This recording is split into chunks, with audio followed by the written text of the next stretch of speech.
Hello everyone, JayPower here and welcome to mini guide number 6.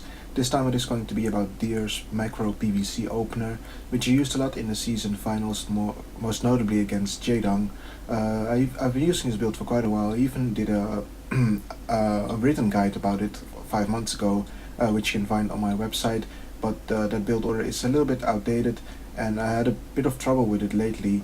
So when I saw Deer was using a very similar opener, I really wanted to get into it and try it out, and I have to say I like it a lot. It's probably my favorite macro build in Protoss against Zerg right now, and today I will be teaching you it. This will be, the build order for this mini guide will be a bit different. I will be playing live a sort of a walkthrough and try to explain while playing. So this mini guide is going to be a bit different, and then I will be giving some general tips as well. This won't be the longest mini guide because there's so much to talk about when it comes to macro in Protoss against Zerg. So I will be doing a replay analysis every day for this week. I'm not sure how many I'm going to do yet. Probably going to do it for maybe a week and a half, something like that. Get about 10 replay analysis out, and hopefully we'll learn how to play macro in PvZ with this build. So hello guys, I am in a custom game right now against the Easy AI, and I will be walking you guys through this build order. I'm just going to set some camera hotkeys, which is going to make it easier for me to place buildings and get my turret up eventually. Excuse me. I will be, as you can see, playing against the AI. Not going to take things too seriously as far as probe stacking and getting pylons in time. Just gonna take my time and explain things for you. Just gonna send this probe out to scout. Obviously there's not much to scout. You should be scouting your opponent if he's going for an early pool or not, but in this game I'm just gonna park it at the watchtower and pretend that he's scouting, so I can focus more on this build order and explain you guys what to do. So as I said before, you're just gonna open with a normal Forge Fast Expand. I'm gonna assume my opponent is not going for early pool. I'm just gonna open with a Nexus first, 70 Nexus and 70 Forge, and then just probably the greediest Forge Fast Expand there is. But if your opponent opens with a 15 pool, there's nothing. There's not much aggression he can do. Besides from trying to run links by, but of course you can block that as well. But that's not the point of the build. I'm rambling a bit here because there's not much to talk about. So I'm just going to rally this probe out to the to the natural to make the Nexus. Not much going on so far, guys. You should obviously be scouting now and to see if there's an early pool.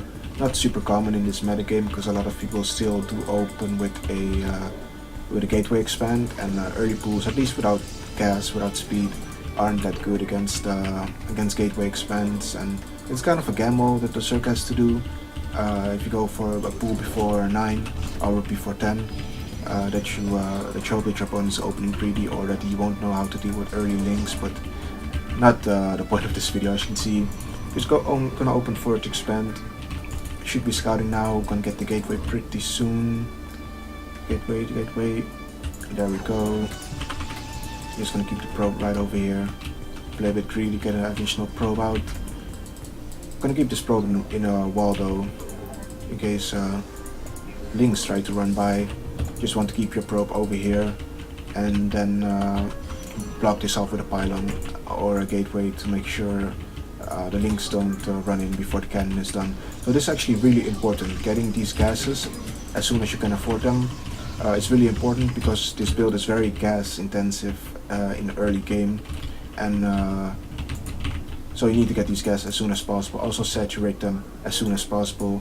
So my other Nexus is about to finish, and the thing I do with this build is I saturate the gases. I know my gateway is about to complete, but I saturate my gases before I get my cybercore. It's just a habit, just to show you guys that how important this build is to saturate your gases and get your gas early over getting your buildings in time.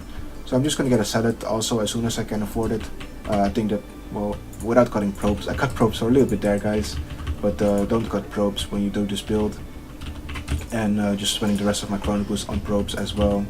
And when I have 16 on my minerals in my main, I will rally my main nexus to the natural to make sure I don't get oversaturated. So my cybercore is about to finish, and I will get a Stargate as soon as I can afford it. So there's a little bit of a gap, as you can see, but again, for the 10th time, and I'm going to repeat it 10 times more in this video, don't cut probes when you do this build. So you want to get your gas at the natural, your third and fourth gas also as soon as possible. Well, first get your Stargate, you start warp gate research, and then you start the gases at the natural. Spend some more chrono boost on probes. Let's see, get another pylon, and start a sentry. And I'm just making probes, and gonna saturate these gases as well immediately with 3 probes. Get +1 as well. Spend some more chrono boost on probes. Yep, a little bit supply block, that pylon was a little bit late. And now we have a Stargate. So you want to start making Phoenix. I'm gonna pause for a little bit here. As you can see, my Stargate has completed. I'm making Phoenix now. Sorry, that was one of my bones cracking. I'm making Phoenix now, and what to do with the Phoenix? Well, as you can see, where I automatically rally to, there's probably going to be an overlord there, just natural habit. There should be an overlord somewhere on this pedestal, scanning for the gases, and you just want to send your overlords around, but I'm not going to do that in this game. Ideally, you want to pick off the overlord at the natural. In the main, there should be somewhere here. If you look at the mini-map on the bottom left side of the screen, I'm pointing with my mouse where overlords could be. There probably should be one around here that wants to fly in your main, or there should be one around here at your third area scouting for a third going up.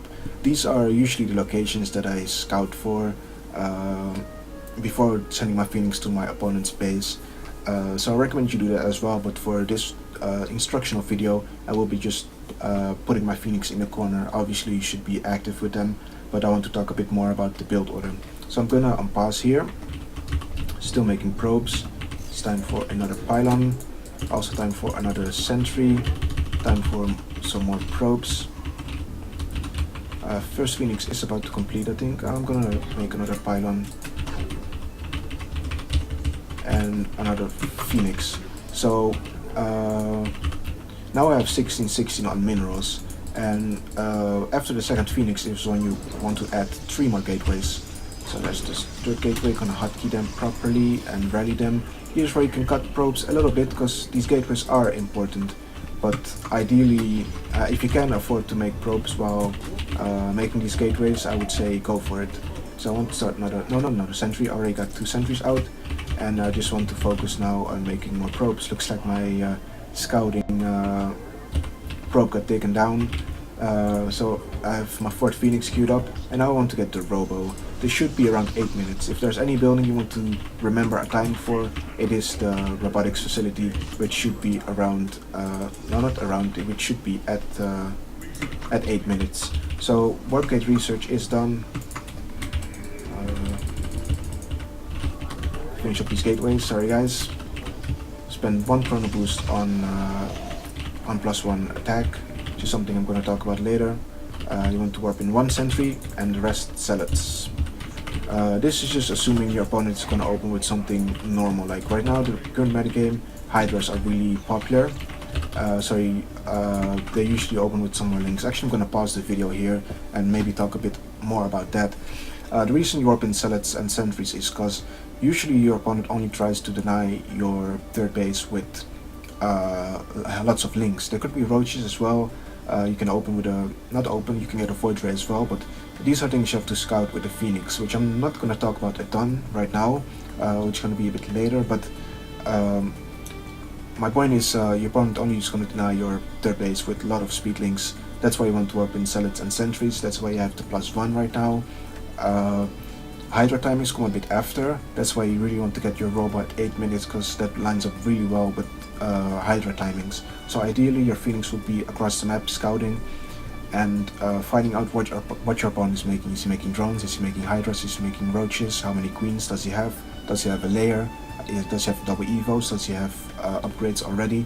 These are all things you should be scouting now with the Phoenix, but I'm just gonna assume my opponent is playing a bit more of a macro game. Maybe he's gonna make some Hydras later on, but I'm gonna take my turret relatively early. But your Phoenix are key in this build. With any Phoenix opener, you should be scouting around with your Phoenix. So that's kind of the point I want to emphasize here, is that you use your Phoenix to scout and not blindly take your third base, as I am going to do now. So I'm gonna pause the game here. +1 has finished. You want to start +1 armor right away. Your robo is finished. I want to start your robotics bay right away as well. I can observe as well. Just gonna rally it right over here. My favorite place to put observers. Just gonna warp in some more zealots and send a probe to take a third base. Leave a zealot behind in a wall on hold position. I prefer getting an immortal. I always get the immortal, by the way. Find it very useful, especially against roaches, obviously. But it's a pretty good unit overall. I'm not gonna talk too much about it. But I found it very useful indeed. When your robotics bay is done, you don't really want to start making Colossus to make some more immortals just because your opponent is going roach heavy. Just getting one immortal is just fine. Just gonna grab this immortal, close the wall, get a Colossus on the way, Crown boost that as well. And this is just assuming your opponent is going for pretty normal Hydra play. So now is a part where it becomes a bit important, is when your +1 armor is halfway done. So I'm a bit late on that. When your +1 armor is done, you want to start a Twilight Council, which I just did in the main, and you want to add 2 more gateways. These are really important because this is really going to open the mid game for you when it comes to being aggressive. Being on 4 gateways is good, but you don't really want to. You can't really attack with it. It's not too much, not enough infrastructure to do an attack with. That's why you get these 2 additional gateways this early. And even if your third base got denied, I did get my gateways at my third base, but you can get those gateways in your main as well. It's just on this map, it's a bit tricky to do a wall in at your third. That's why I put the gateways in the wall there. You don't have to do that. Sometimes I wall it off with only pylons as well. But it's gonna expose your infrastructure a little bit, but it's gonna protect your third base at the same time as well. What I want to talk about, yes, if your third nexus gets denied, let's say a bunch of speedlings run in and cancel my nexus now, it's not the big deal.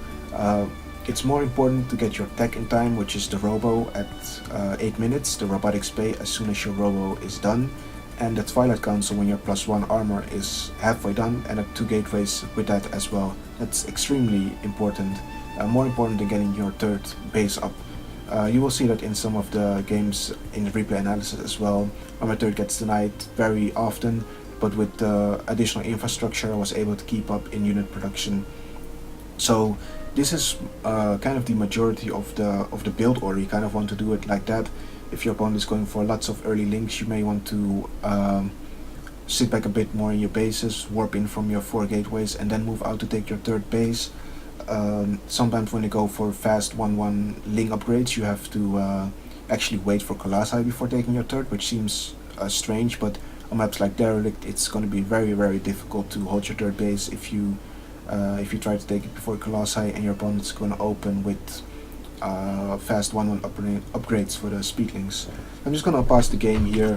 So this is how the game kind of plays out. You got your classes up now, you got your Twilight Council on the way. You should be adding some more pylons here. Third Nexus is about to complete. A bit late with the gases on there. You also want to get those pretty fast because gas is very important. Got my Colossi here.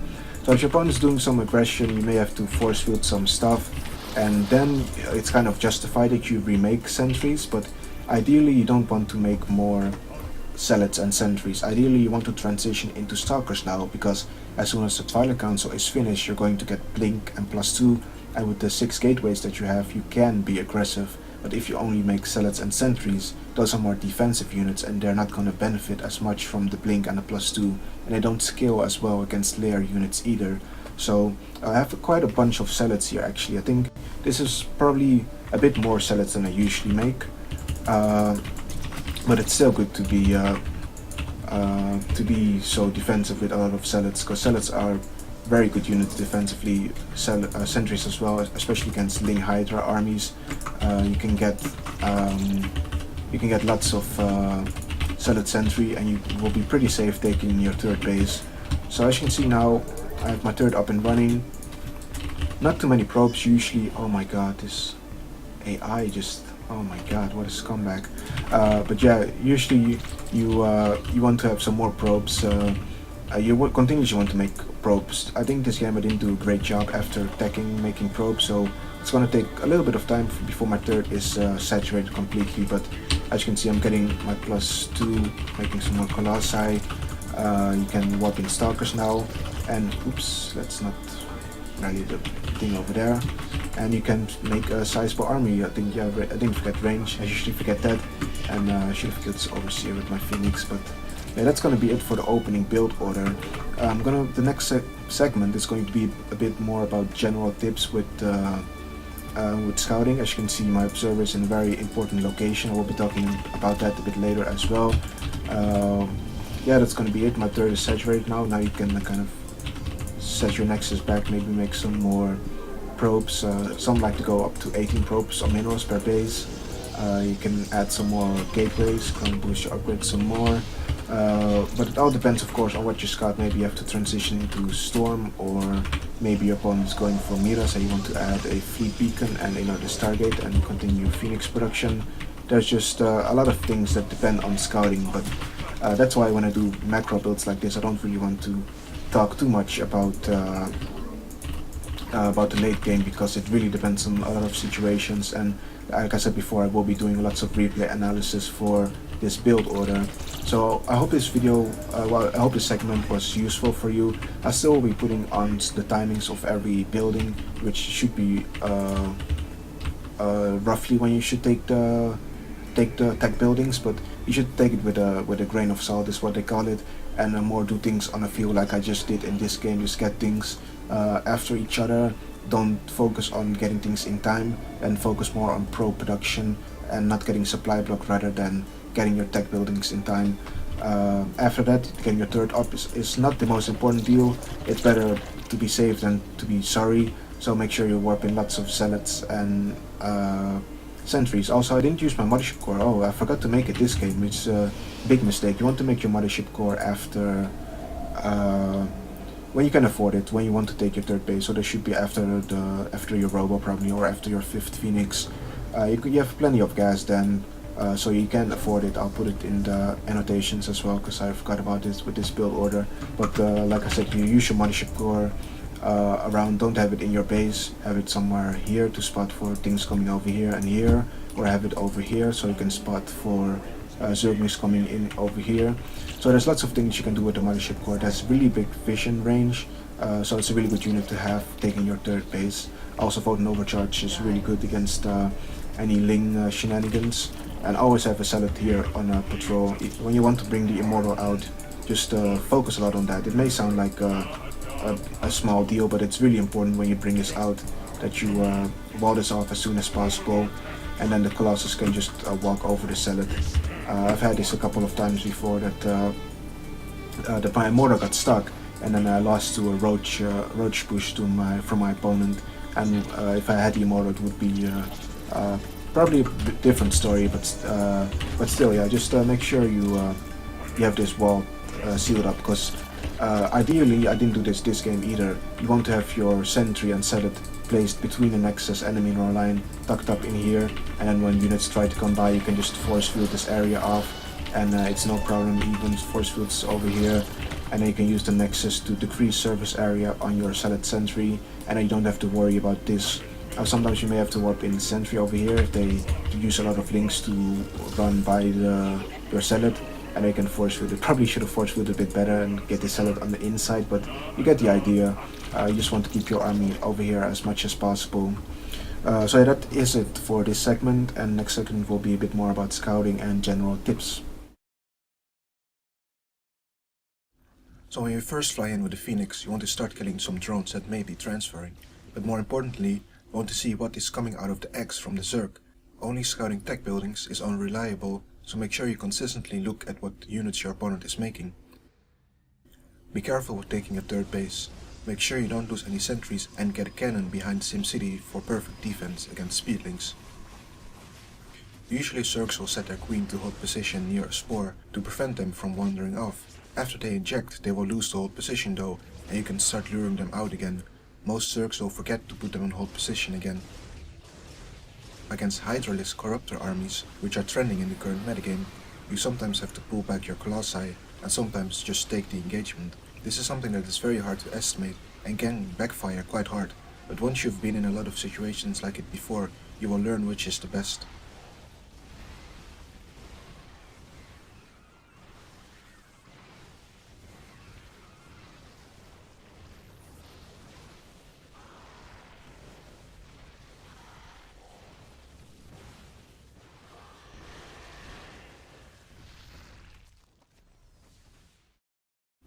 Thanks everyone for watching this episode of Mini Guides. It turned out to be a bit longer than I anticipated, and I still really didn't get to talk about everything I wanted to talk about, but I still think it was a pretty good mini guide.